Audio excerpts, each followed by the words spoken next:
What's a fair life? A fair life is experienced by a citizen with an equal opportunity to enjoy the benefits of being in society.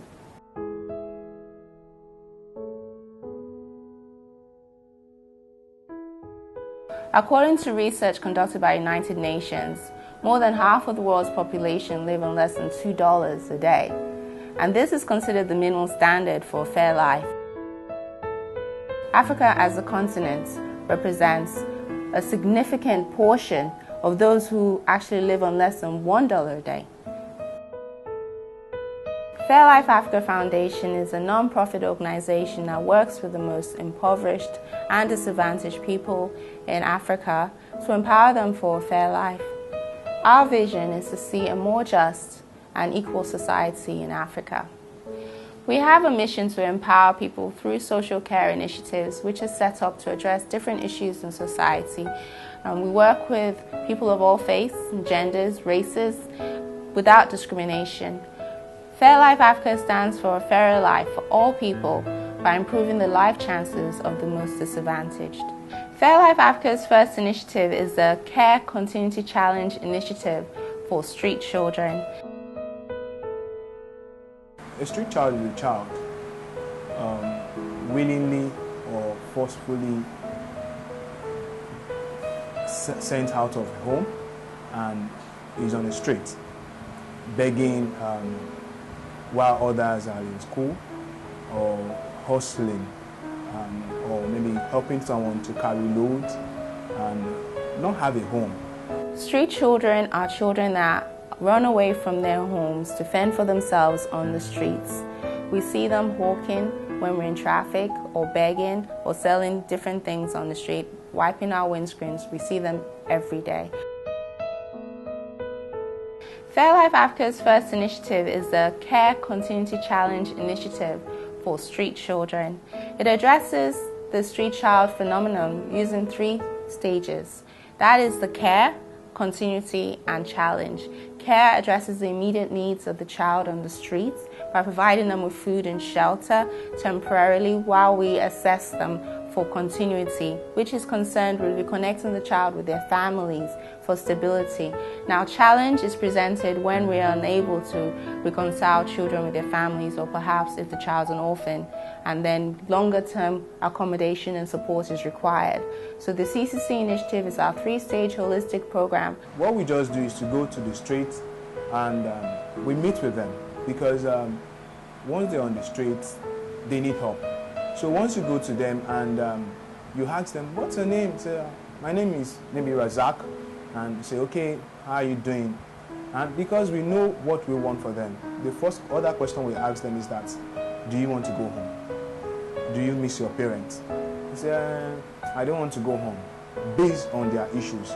Some of their issue could be maybe parents send them out of the home, or probably as a result of poverty, or as a result of parents are separated. So some of them don't want to go back to their grandparents. So the reason why they don't want to go back home is because their grandparents will not be able to take care of them. So, and we ask them, okay, have you eaten today? If you've not eaten, we try to give them food to eat, because without food, they will not be able to respond back to us. When we're out looking for children on the streets, we go in groups and we try to create a buzz so that the children are attracted to us. We do activities and they regularly see us on the street and they begin to talk to us.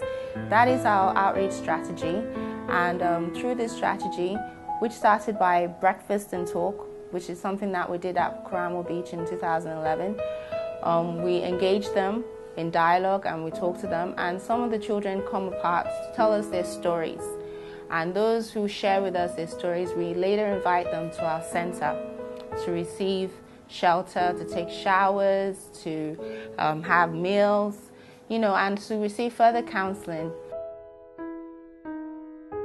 The role of counseling is key to the work that we do with street children. They have come from very diverse backgrounds with abuse issues, and they're usually not easy to talk to. They probably don't want to open up easily. Like here we have 2 types of counseling. We have the one-on-one counseling and the group counseling.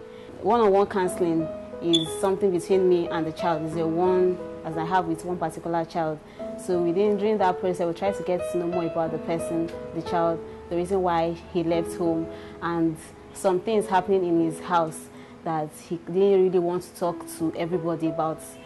And during the one-on-one counseling, the child, we kind of have like make the child realize that he can actually trust us, that whatever we say to him will be within the confine, within the two of us, and it's not something that we'll have to start telling people around. It's like building a trust with the child. The second segment is like a group counseling for them to know that they are not just alone in this, that there are other children that are also going through what they are going through. So like they sharing experiences, like what they've been going through, either when they were with their family or while on the streets, like getting them to know that they can actually talk about their problems, they can share their problem with other people, and they won't really have to feel like this person is going to use my problem against me. Counseling is a process of understanding where the child is coming from, giving them the space to express whatever they need to express, and the liberty to do so in an environment that supports them, that encourages them, that empowers them. We also have counseling with their families too, because we kind of work with the children and the family, because if we just work with the children alone, it will be an incomplete thing.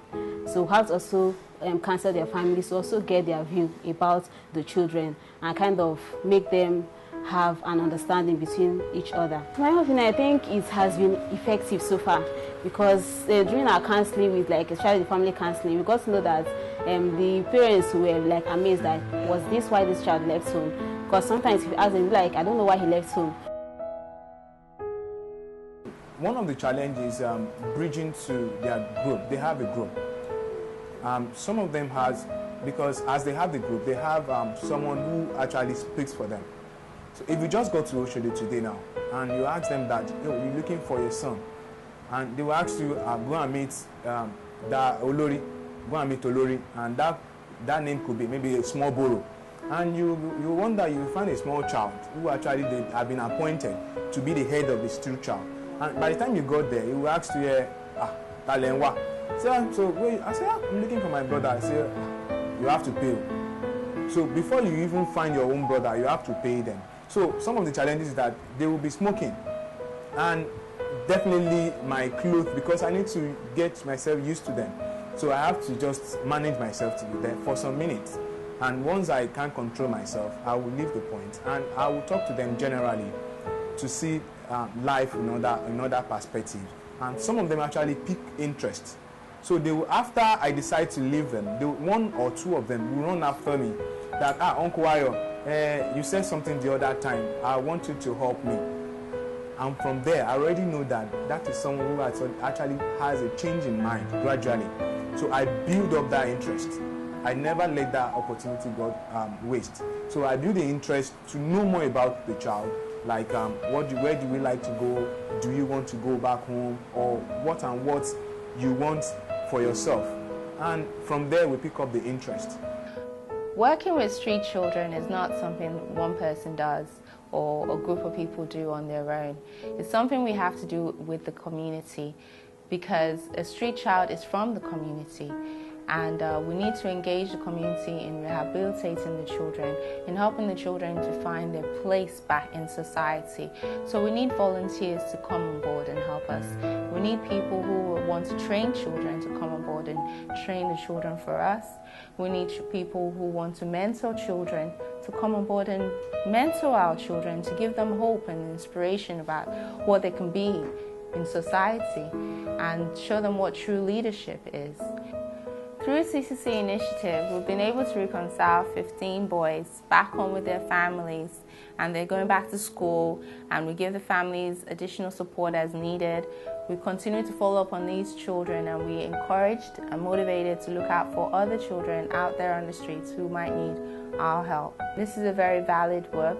Taking children off the streets makes society a better place for people to live in and to grow up in, because if you see a child in the streets, don't think it couldn't be yours or your grandchild's if you don't do anything about it.